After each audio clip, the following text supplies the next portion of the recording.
Well, hey everybody, this is Chris DiFurio with Keys to the Shop. Welcome to another edition of Shift Break.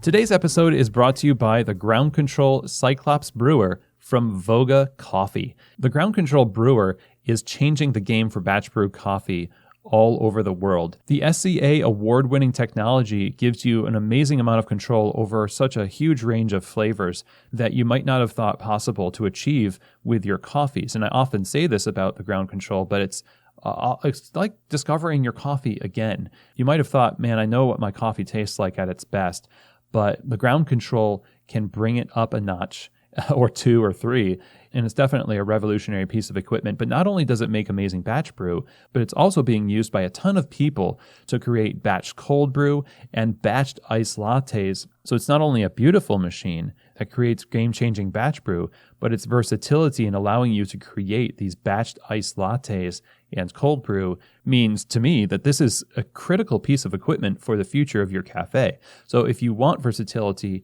and a higher level of quality for what you offer your customers, then I highly recommend looking into getting a Ground Control brewer for your store. To do that, you can visit them at their website, groundcontrol.coffee. Today's episode is also brought to you by La Marzocco. La Marzocco espresso machines are the quintessential espresso machine of the coffee industry.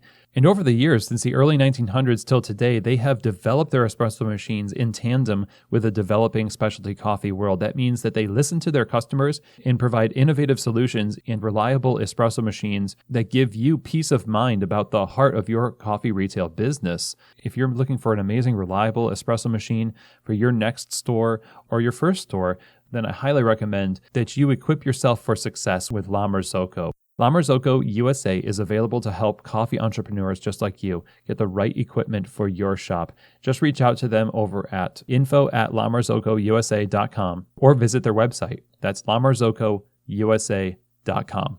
Okay, everybody. Well, today I wanted to talk about something that's kind of a niche topic, I suppose. I'm not sure how you say that word in your neck of the woods. Niche. Niche, I'm not really, I don't like it. I like niche. Anyway, this is a niche topic, and it has to do with management. And specifically, this is geared towards a question that I answered from a listener over Instagram. They sent me a direct message about the change that they were going through in their coffee shop where a manager, somebody who'd been a manager, I think, for 2 years or so, which I think is a good amount of time for somebody to really put down some roots and develop rapport, and, that person becomes trusted and relied upon, but they had to move on. Not for any, reasons like they were being treated badly or anything, but it was just a part of life, Turnover is going to happen in your coffee shop. We don't need to tell you that, but how it happens is up to you. And fortunately, this person was moving on, and they would have stayed on, if it wasn't for the fact they were moving to another state and moving their family or something like that. I forget the exact circumstance. But the question was how to replace that manager. And what do we need to be aware of in doing that in order for the transition to be a good one? And to complicate issues, they were actually opening a second location at the same time as they were having to transfer management to another person. So this actually brought up a good opportunity to talk about, I guess you could call it succession planning, but that sounds like a very C-suite, like CEO being replaced in a large company. But succession planning for management, I think, is really still a critical thing to think about because it's a high-value position. This is why generally managers should, I say, get paid more because their role is not as easy to replace as that of a barista. And that's just, I think, the honest truth. Now, that doesn't mean that people are replaceable, like, you're all just cogs in a machine. I'm talking about the value of the position and its ability to steer the organization. And sometimes I think, I don't need to explain that to owners, but baristas sometimes need that to be explained a little bit more because they get kind of iffy about that language because we conflate value of our personhood with value of the position we occupy as a person.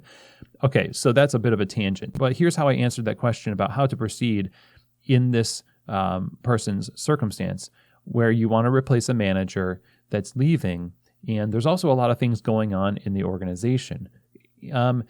Firstly, I think you need to figure out what this person is doing.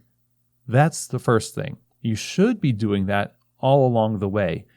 If you are actively engaged in the process of leading and managing your managers, you're not going to let them just manage and lead without being highly involved in actually creating a more substantive role and position and job description as they work and discover what the company needs. So by the time they leave, you'll have a better idea of what a manager at your store is practically responsible for, rather than just having given over the tasks to a person and not really doing much in terms of formation or codifying different things that they discover about what works and what doesn't. And when you don't do that, when you aren't involved in creating the position or iterating the position with your manager, what ends up happening is the manager leaves and you don't know what they're doing. And so replacing them becomes very, very difficult because now you're kind of flying blind. You don't know exactly who to choose for the role because you don't know what they're going to be responsible for because we weren't paying attention in a consistent way. So the first thing, again, is know what they're doing. And let's just say, for sake of this particular episode, that you do, and you've been involved, and you've been creating this position with them, kind of being the beta testers of the position if it's the first-time manager, which for a lot of you out there in the coffee world, you're in that position now where the manager you have is your first manager. So now, if you know what they do, and you've created sort of an updated job description for the management position, my first recommendation is, as early as you possibly can, start looking for people that can replace that manager, even before that manager wants to leave. You know that a manager is not going to stay there forever. That's usually very rare. So start looking for people that could possibly replace them in the pool of baristas that you currently have. If you've got head baristas, that's even better. But if you just have baristas and a manager, there could be people that are promising that you're paying attention to just in case. That's what succession planning is all about, having kind of a plan B and C for the eventuality of a person leaving. So as much as possible, I'd say promote from within, because these people have institutional knowledge. It might be hard for them to get into a management position because they are peers, but ultimately, if you can get over that hump, I think it's better to promote from within. If you can't, you can hire from outside, but it really has to be the right fit for people to, latch on to this person and not have a big insurrection on your hands. But hiring from within is always a good idea. Now, let's say your manager is leaving and you know who's going to replace them. The manager that is in place now that's leaving needs to actually coach them through the process of taking over their roles and responsibilities at least a month before they actually leave, so that there is a smooth transition. In this time, and in this particular circumstance, when the person was asking me the question, my main recommendation was don't change anything in your policies, your products, or just don't change much at this time. The whole point of this is to get this new person up to speed on the current way things are done, especially since they were opening a new cafe at the same time. You're trying to keep things as stable as possible with the instability of that manager leaving. So having a long window of overlap and training, having an environment where not much, if anything, is changing that's not usual. Like you can change your seasonal beverages if that's already been something that's coming down the pike. But if you're thinking about doing a brand new thing, it's probably best to hold that off until you've transferred management to this new person and they're comfortable in their role, at least within, a month or two or maybe more of having been on their own as that replacement manager. That way you give them a better chance of success. You give yourself a bit more room to focus on them and resourcing them to be successful, and you avoid a lot of confusion in the process. A lot of time passed after I gave this suggestion to them. I got an email back which said that it actually worked really well, especially not to change things since that person was going to have to learn that new position. And the new manager who replaced the manager who left is doing well. So I'm really pleased with that. And I think that this advice could probably work for you if you find yourself in that position. Again, if you don't have a manager who's leaving right now, you should plan on it. You should have a plan. And part of that plan, at least, should include the things that we just talked about here.